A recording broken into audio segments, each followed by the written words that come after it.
Good day. This is Rafael Castillo from the Alte Group.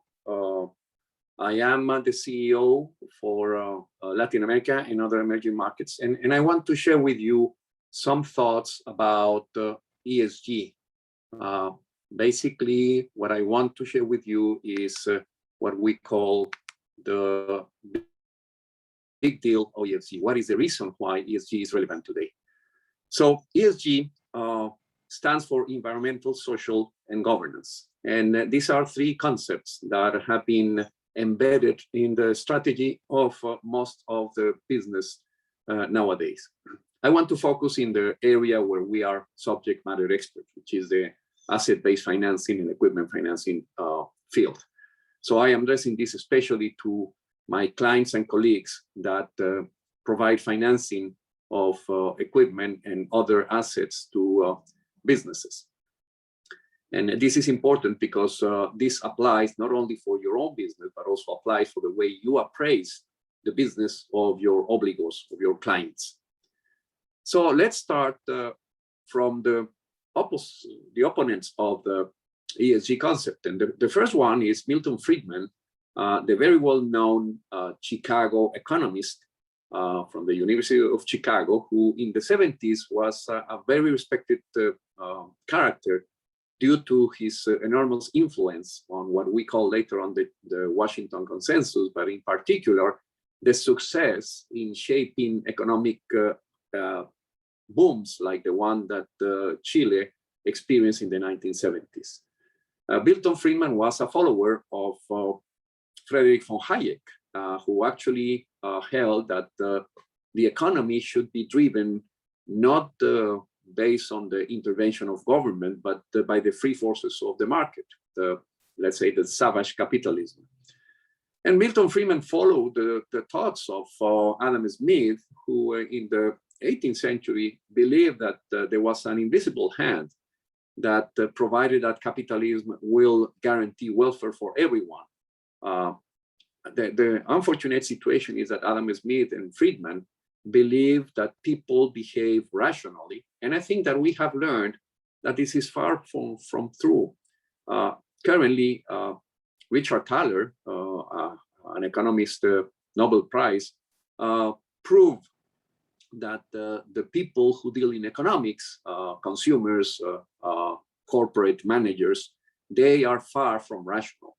They are driven by kind of automatic thoughts, by comfort zones, by prejudice, and not exactly by rational thinking.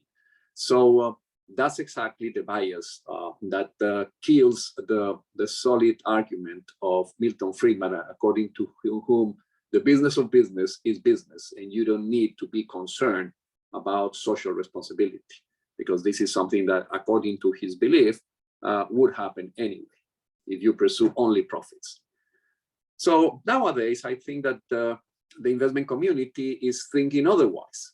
But my concern is that everyone is taking this concept of ESG very lightly. Everyone speaks about ESG, but too few people really understand what that means in practical terms. But it's important to highlight the importance that it has in terms of the investment community. Currently, there are $30 trillion in investments in ESG bonds and assets under management today. And only up to May 2021, according to data from Morningstar, ESG bonds were originated $52.5 billion in new investment in the middle of a pandemic. So this is really a big deal. Now, accountants are taking note of how important ESG, and you need to take into account today what you need to measure because it has an impact on your financial statements.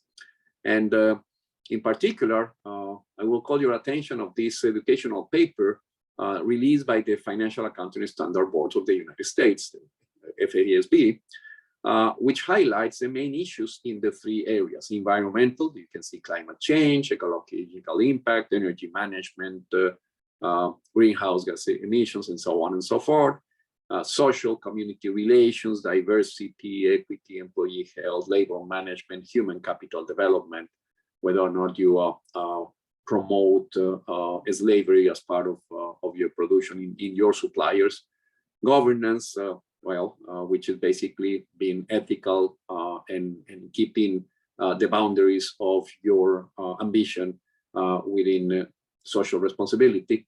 All these have an impact in accounting. How is that? There are some examples. The first one, and probably the most important, is that when you need to deal with your accountants, with your auditors about their going concern evaluation.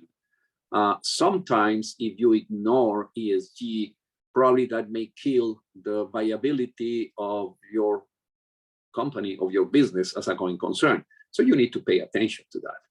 The second one is that if you don't consider the risk and uncertainties that are related to climate change, for example, or social disruption, this is something that could make you look as irresponsible in terms of risk management. So you need really, in your management report, in your statements and communication internally and externally, you need to certainly address and undertake due diligence in assessing these issues.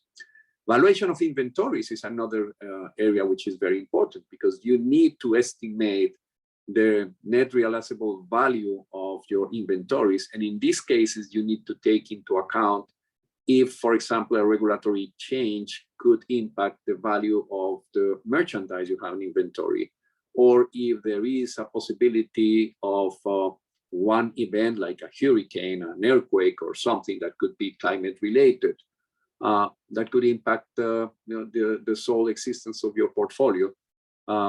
All this is something that you need to take into account in your accounting.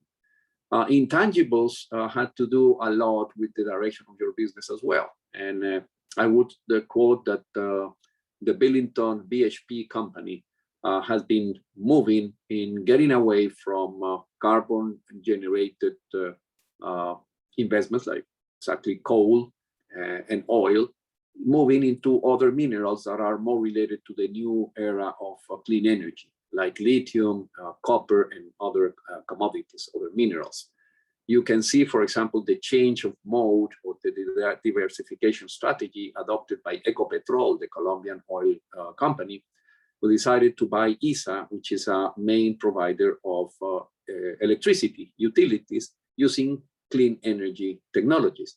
So this is part of what has an impact in your intangible. In terms of property, part of equipment as well, you also need to take into account that your existing fixed assets could be impaired for environmental reasons.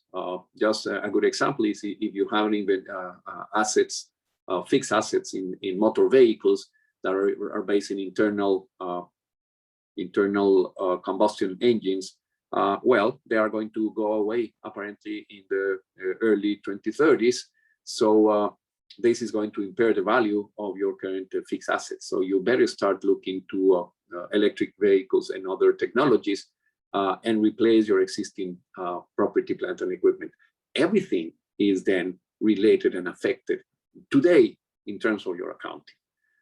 Contingencies, you need to be aware, because every situation that could be related to climate change or to social disruption is going to probably create a threat to your business. And as such, they could create certain contingency. The simplest are environmental obligations. You may need to clean certain landfills that you have used in your business. You may need to wipe certain IT assets in a very healthy way, and so on. So the final message that I want to convey with you in this short dialogue is beware. Your job may be in jeopardy if you ignore ESG. Your company access to capital may be impaired if you don't have a strategy addressed to cover ESG. The flip side of the coin is that you can enhance your ability to raise capital and to grow if you follow ESG strategies. And you can see how the scale shows the importance of being serious about ESG. In my next brief presentation, I want to address with you what I would suggest should change the name from ESG to SEG. Let's talk about exactly what is the meaning and what can you do in order to improve your strategy for your business. So thank you very much for your attention to this brief note, and I look forward to keeping with you.